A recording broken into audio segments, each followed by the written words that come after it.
All right, good afternoon, everybody. Taco Bill here to get you the second of our OCS semifinal matches here. This one between two-time world champion, one-time OCS champion Justin Desai, and three-time world champion, one-time OCS champion Bastian Winkelhaus. This is game two. In game one, Bastian, I believe, won by 10. His hunt down and destroy the Jedi objective against Bastian playing his prophet that he likes. In this one, it looks like Bastian has chosen to play carbon chamber testing, starting any methods necessary to grab Boba Fett, his gun, and the dungeon, while Justin has chosen to play He is the Chosen One, starting like my father before me, I must be allowed to speak, and wackling. I'm going to do a couple technical things while they get ready here, but yeah, enjoy.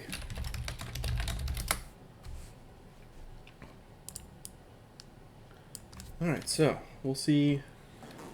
I think this is an interesting choice from Justin. Justin definitely a mains player, but he has said in the past that he doesn't think that maybe He is the Chosen One is up to the level that a throne room was before this. So maybe this throne room errata, or more specifically the wackling errata, to not be allowed to play in throne room, has influenced this decision. And as far as Bastian's choice of deck, I don't know that I've ever seen him play carbon chamber testing. Somebody can certainly correct me if they have.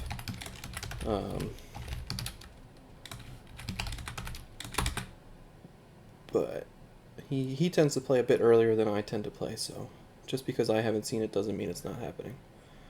Alright, so we see Bastian here activating 6 on turn 1, deploying the dungeon, deploying audience chamber, getting despair out. We'll probably see him deploy Boba Fett, free the captive, deploy the gun, use the interrupt, and move everybody over to the audience chamber. It's pretty standard setup here.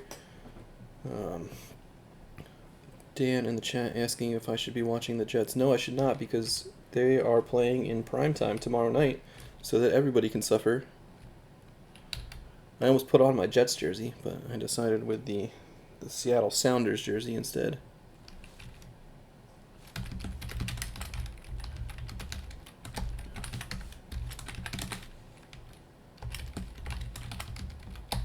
Alright, so Bastian does normal setup things on turn 1. Gets Fett over, flips his objective, draws his final 2 cards. We see that Justin played a free ride combo to look at a random card, and it was Aura Singh with Blaster Rifle.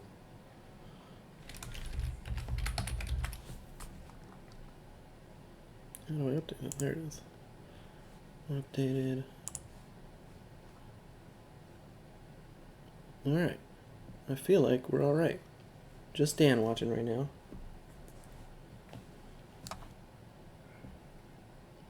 Ryan, it was Justin won by 10 in game 1.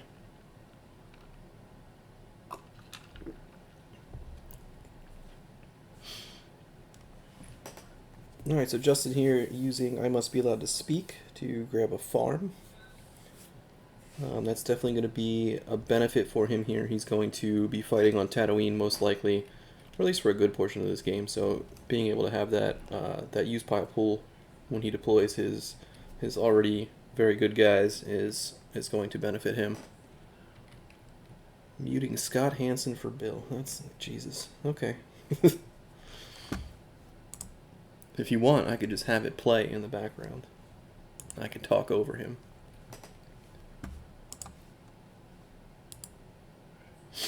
Alright, so Justin does get that farm out.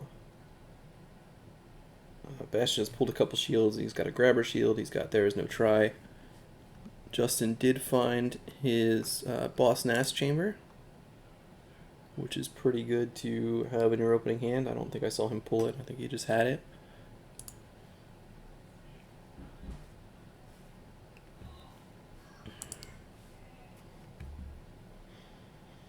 So that'll give him probably all of his activation. It's likely he runs a battle planes, but it's not something you would be deploying at any point in this game. until maybe very late game. So he will have 12 activation plus the 1 from Like My Father Before Me intermittently. Bastian, on the other hand, probably has a Nalhutta and potentially has a 2-0 as well, either the bridge or the passenger deck. But he's looking alright with 10 force as well.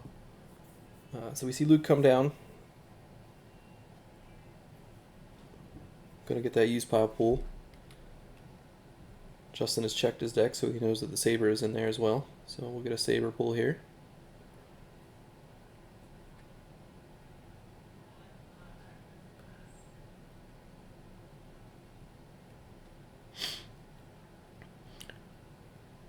It'll be interesting to see what Bastian goes for with the Boba Fett pull here, because if I am Bastian, I know that Justin likes to play high destiny cards, so something like Impressive Most Impressive is definitely in his range, or potentially in his hand to be coming down this early.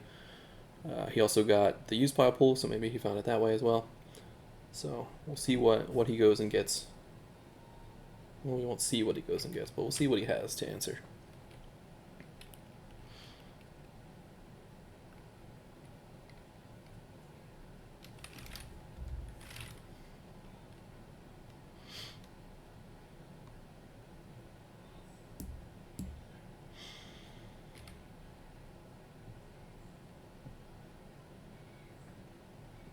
Alright, so he has exchanged a card from hand with a card in reserve deck.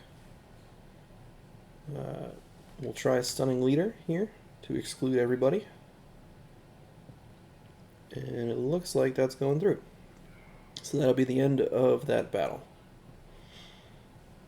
Still definitely a productive turn for Justin getting Luke out. Luke is kind of a tank there by himself. The only thing I would be worried about if I were Justin was if Bastian went and exchanged for something like a Hidden Weapons that you don't have a canceller for. We also saw that Bastian does have Aura Sing in his hand, so Aura Sing is certainly a Jedi killer. So it'll be interesting to see what comes back here on turn 2.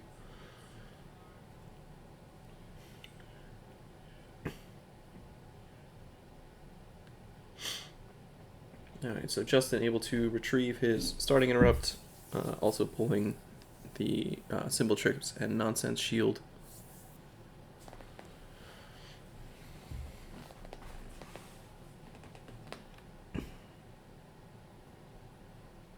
And then Bastian pulling the Coward Shield as well.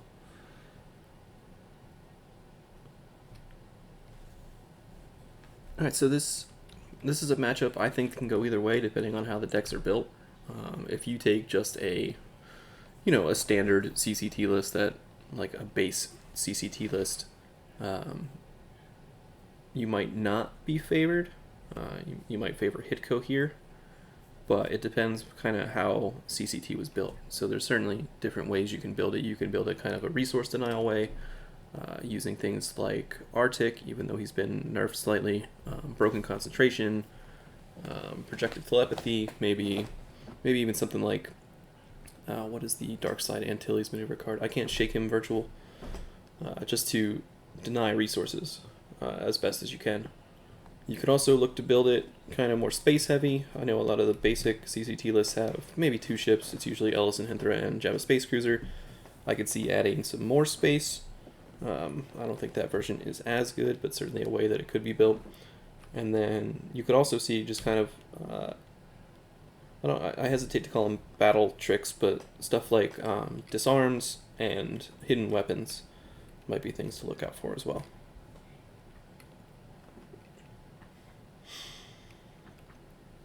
And now with Bastian down 10 in the first game, one of the things you could also look at is if he can set up a Broken Concentration lock, then he can certainly win by a big number, pretty much regardless of what Justin does short of canceling Broken Concentration, because that won't allow him to draw up at all. So that's something that's definitely in the back of my mind as the HITCO player here.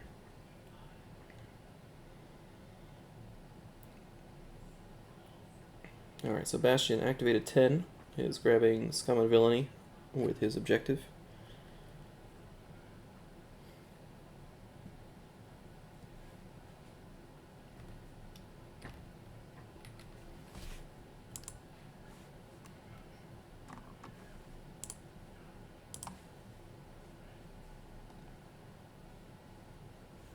So we have Scum and Villainy.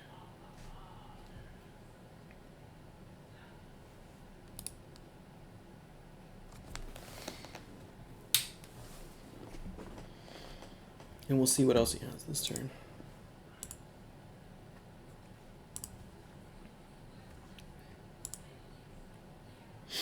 So Orsing, which we knew he had, for 3 force, that's going to be good. She's going to be able to essentially swing a lightsaber at +1 at Luke.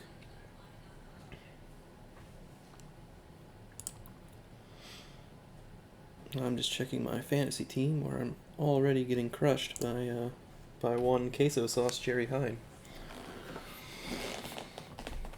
That's good. Always good. Ponda Baba here. Ponda Baba generally in space, but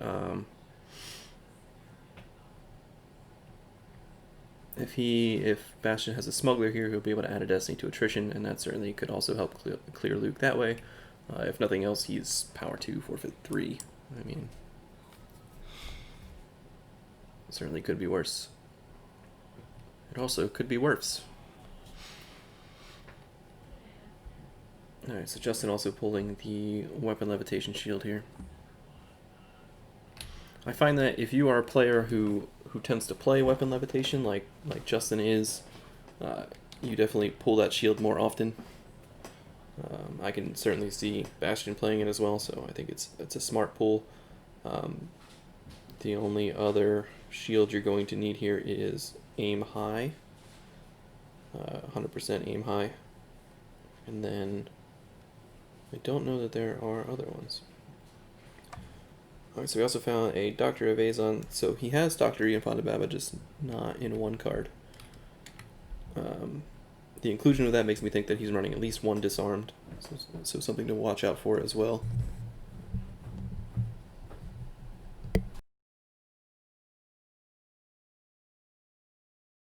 Alright, so we do see a battle here. Aura is going to swing at Luke. 3. So Luke defense value 7 here, so needs another 3 to hit. 4 to get through Wisa. 5 gets through it. So 3 and 5 gives him a total of 9 after adding the +1.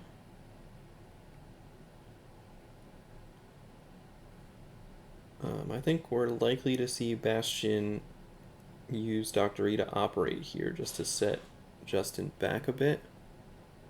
Oh, thank you, Jared. I knew there was a reason for that. So, Jared points out in chat that, like my father before me, says that Luke may not be disarmed. So that's a good card. So, Luke was hit, but Justin had an Odin Nestler combo to save, forfeit, and prevent Luke from being lost to Dr. E.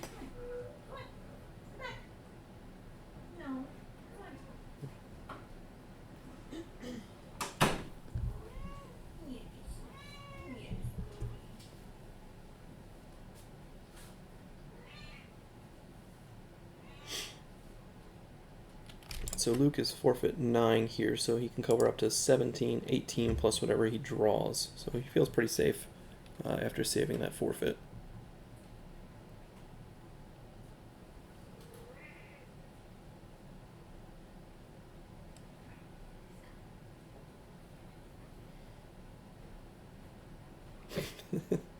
I wasn't sure if you could hear that or not, but yes, the cat is over in the corner. My wife was herding her out of the laundry room and then herding her upstairs.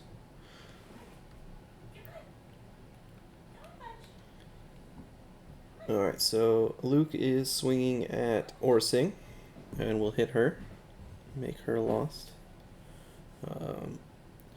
They have dueling combo cards here, so Bastian has the Lana Dobry to save Orsing's 5 forfeit.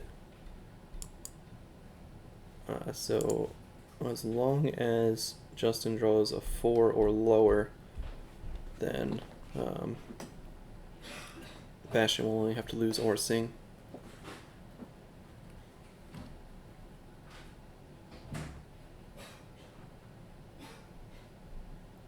Oh, okay. So sorry about the mess. losing a Rebel leadership from Usepile is going to make Orasing go lost. I do think it's weird that... Don't worry about the red text. I do think it's weird that the sacrifice combo doesn't protect against Sorry About the Mess like the light side version protects against Dr. E. But here we are. So Bastian has drawn a 3 for Battle Destiny, so he will be power 13. Justin draws a 7, which that's a real bad time. 7. So Justin will win that battle, and Bastian will stack a card on I Feel the Conflict. 7 gets you 2 guys because these guys are each forfeit 3.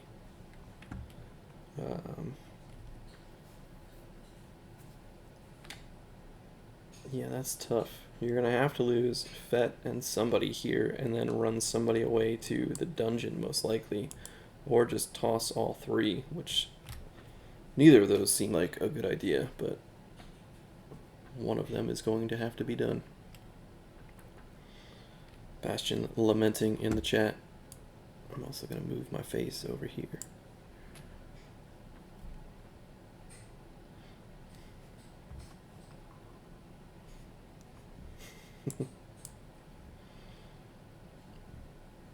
Oh, I guess when I'm not playing, my face can go over here. Matt, in game 1, Justin won by 10.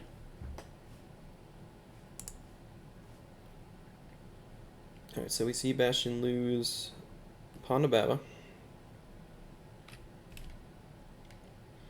Justin lose Luke and flip back. And then Bastian lose Boba Fett. That's certainly not how he wanted that battle to go. And with 2 cards in hand and 3 able to draw, probably only 2 able to draw after moving to the dungeon.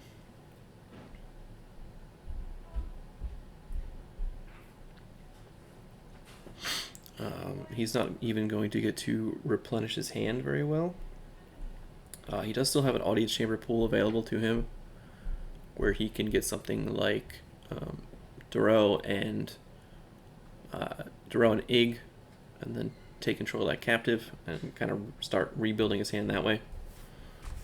But I'd guess Justin with 13 force here is going to have something to go into the audience chamber and make that a bit of a scarier proposition.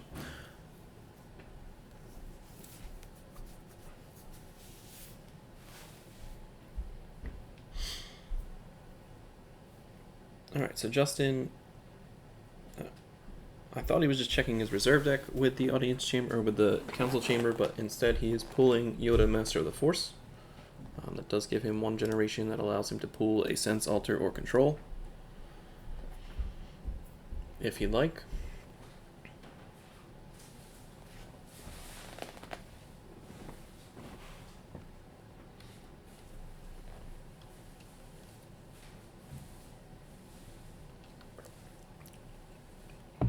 Alright, Paul points out that Bastian used his audience chamber pull on Dr. Evasion, which I missed.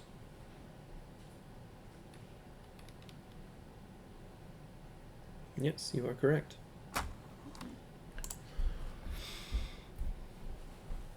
So that's even going to hold him back a little further, right? Because he's only got 4 cards in hand. He does get a little reprieve here because maybe Justin only had 5 or 6 cards in hand, I think, or 4 cards in hand. So he didn't have anybody that could come down to the audience chamber. So Justin will replenish his hand here. I assume Bastian will try to dump whoever he can, either to the dungeon or the audience chamber, just as kind of some backup for Dr. E, and then draw probably as many as he can. He is going to use 1 force to retrieve Boba Fett here with his objective.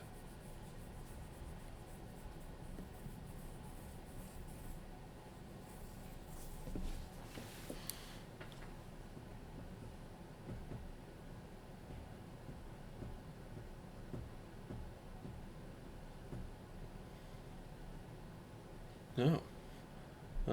Bastian draining for 1 at the dungeon because Despair makes that drain +1. Your force drains are +1. Justin losing Grand Army from hand, so either he has the battle planes already or he just doesn't play it.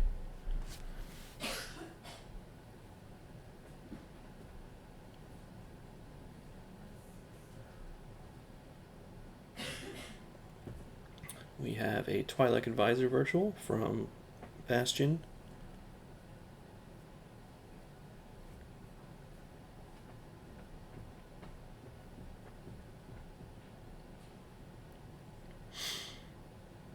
So Paul questioning the choice of Yoda in the deck. I know I was running it for a little while just as 1 guaranteed activation as a way to pull a control tunnel vision. Generally what I would do on my first turn was pull a Yoda, pull tunnel vision, and then be set up on the second turn to activate a whole bunch. I was not running the farm, and so it was more a way to get out things like the Boss Nash Chamber. So it's possible he's doing that. It's also possible, like you said, that he's setting up for Alter here to alter Scum and Villainy, but I think we would have seen that either pooled or played already before Bastian got the chance to deploy stuff. What he did pull with that Twilight Advisor was Lady Proxima for 3 force, and then Dengar with Gun virtual for 3 force.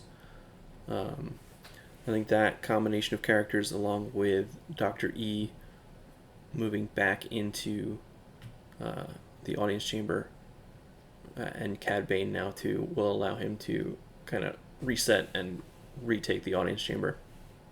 I guess retake is the wrong word since Justin never took it, but he does have a formidable force there. He does only have 1 card in hand, but he will get to search for an alien with Proxima next turn, so not all is lost, but certainly not the position you wanted to be in on turn 3.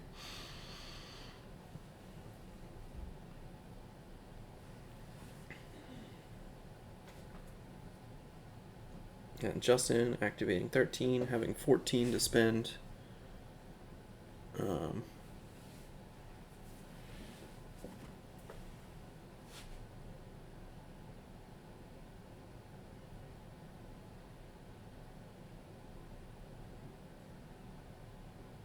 Mr. Commentator. It is Bill. It's Taco Bill.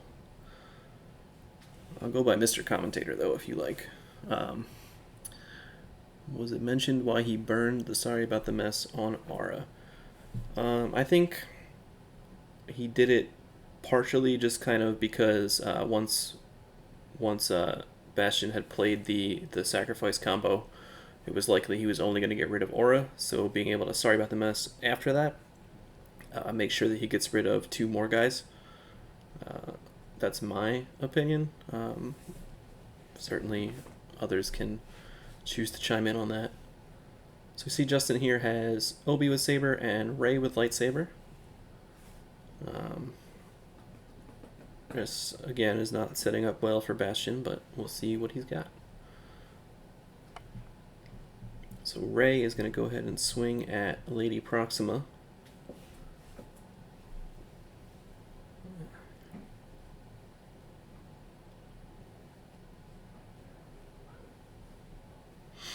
So a 6 and a 4 will hit.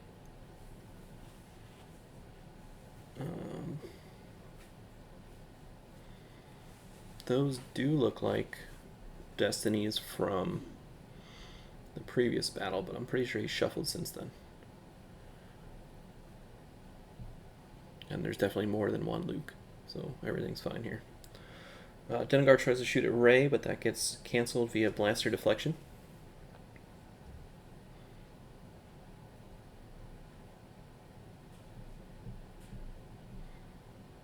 Obi's going to swing at Cad Bane, so those are the 2 big forfeit guys, and that's probably why he went after them.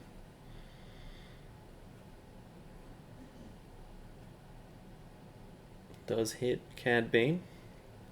So really this Dengar shot at presumably Rey is going to be very important because even with 2 destinies, Scum's destiny isn't that high, so it's not likely he can clear 2 guys unless he hits here, which he does not. because he's going to need to draw 5-4 to clear 2 guys, so that's going to be tough.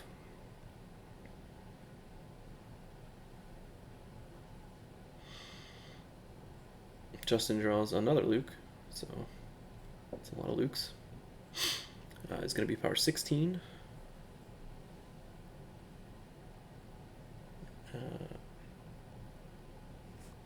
Destinies are +1.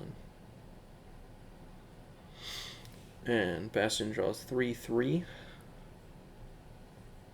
I did forget about the prize adding 1 to each destiny. Is it prize? It's prize. So it looks like Justin will clear the site again, this time leaving just Jabba's prize here, and while keeping Obi. He releases Jabba's prize.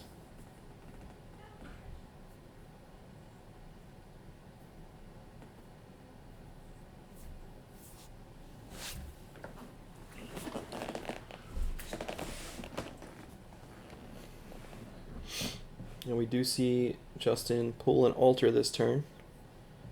I don't even know if you waste... Okay. So Justin goes to alter Scum of Villainy, choosing Obi-Wan for some reason. Oh, oops.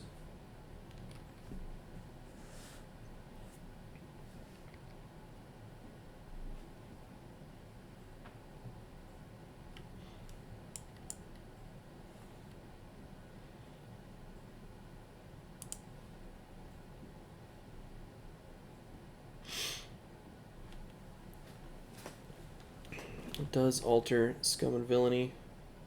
The altar will go lost, Scum will go lost. I think that's a weird play, because... No, okay. I might have just used the 4 force, next turn, because Bastian only has 1 card in hand. Wasn't going to be able to deploy much anyway. I think you kind of want to entice him to play somewhere, right? Like, that can only go well for you. So I'd probably just use the 4 force next turn. I guess it depends on what his hand is and what's going on. I was also immediately worried about my favorite decoration and retrieving it immediately, but because of simple tricks, that is not a thing.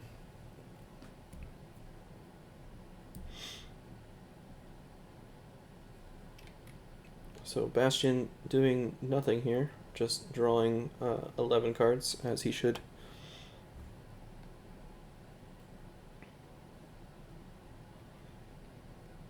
And so Justin will get a turn to reinforce the audience chamber. I think this is definitely an... Okay. I was going to say it's definitely an uphill battle for Bastian, but he decides that it is not worth it and concedes, and we're going to go back to watching football. So thank you guys for joining me for the... Does it even say how long I've been streaming? 28 minutes here that we've been streaming.